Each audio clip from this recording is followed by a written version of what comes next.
Presne takto by to nemalo vyzerať na graffiti zóne a tento mladý človek tu prišiel, namaloval to tu ešte vidieť.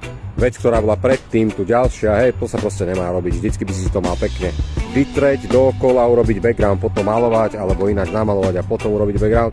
No a tu vidíš presne, že to proste zasahuje, hej, do toho kefu. A tak sa to nesmie robiť na legálo. Ďalšia vec je zase tá, že kefa to trošku šupol do toho remsa, to by tiež nemalo sa robiť. Teda keď už niečo ideš pretierať, tak by si to mal robiť celé. Takže dáme rukavicu najprv, brácho, aby si sa nezašpinil. Keď si zašpiníš tie tlačíky, tak ti čo povie mama, kámo? V pohode? V pohode? Nebude sa hnevať? Dobre. Ešte taká ľahká, jemná inštrukcia predtým, než začne striekať. Máš na tom skinny cap, neodporúčam veľmi ďaleko, ideál vždycky ísť bližšie a radšej jemne striekať, jemne stláčať. Keď to stlačíš jemne, tak môžeš ísť veľmi tenkú čiaru.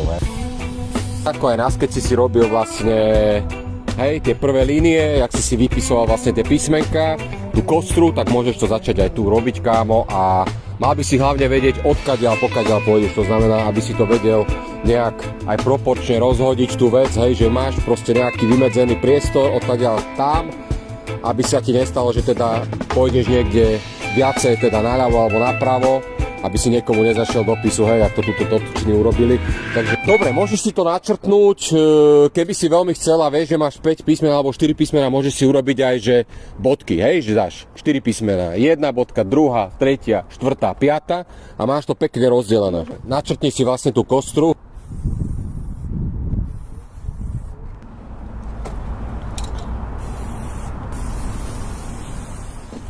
Dobre, takže hneď ideme na obaľovanie kostry. Daj si odstup od tých písmen, nemusíš byť úplne natlačený. Naozaj úplne jednoduché pomôcky. Keď tu máš jedno písmeno, tu by malo ísť z tejto výšky aj druhé, aj tretie, aj štvrté. Tu potiahni hore aj to Ečko viacej, to Rko nechaj tak, ako je. Vždycky, keď niečo namaluješ, tak si daj odstup, kámo, od toho a pozri sa na tú stenu, pozri sa na tú vec. A keď to je veľké, to znamená nejaké proporcie treba riešiť hneď na začiatku, aby sa ti nestalo, že jedno písmenko bude väčšie, druhé menšie, aby to bolo také ako na skeči, hej. No a keď si ten skeč nakreslil 20, 30, 50, 80 krát, kámo, tak potom nebudeš mať problém na tej stene to urobiť, hej.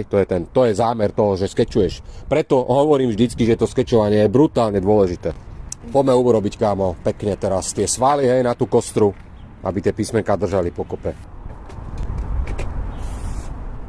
No, super. Toto není špatné, kámo, vidíš? Tu keď sa pozrieš, dobre, je to trošku hrubé, ale napríklad toto je rovnomerné, toto, hej, že není tam až taký veľký rozdiel, to znamená, tie proporcie sú celkom fajn, tak... Henko, kámo. Skús to na jednu šupu, neboj sa vôbec. Ale vidím, že technicky už to máš celkom fajn, kámo, že ideš dobre, hej. Že nie si veľmi ďaleko. Toto bolo trošku ďalej, ale je tam ten odskok, takže to sa bere, že to je v pohode. Keď sa na to pozrieš z ďalky, tak vidíš, že tuto je to trošku uskočené, hej, že tuto to ide rovno a tu je to uskočené. Takže ja by som kľudne urobil to, že by som to N-ko ešte potiahol trošku viacej dole a zväčšil. Dobre, kámo, čo tam chceš dať ešte? Nejaké šípky alebo niečo? Nejaké geometrické tvary, keď chceš, bracho. To, čo si mal aj v skeči, to si tam kľudne daj. To, čo uznáš za vhodné.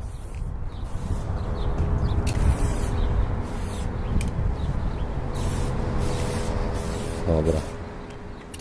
Šípku si na to, že si to robil voľnou rukou, bez pomocných čiar, tak celkom pravidelné, musím ťa pochváliť. Ale vieš, ako sa robí potom šípka jednoducho, hej? Keby si velice chcel, vlastne urobíš jeden bod, druhý bod, spojíš to, dáš si tretí bod, spojíš to, hej, a teraz si dáš ďalšie 2 body a ideš. Hej, tak to môžeš spraviť pravidelnú šupku, ale nemusíš, kámo, je to na každom. Môžeš to aj spojiť. Ľudne tam šúpaj aj tie geometrické útvary, to bude mať väčší šmrnc.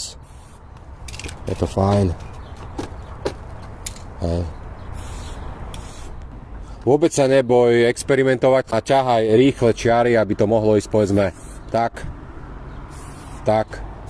hej, a keď to natlačíš k sebe, tak to bude mať ešte väčšiu silu.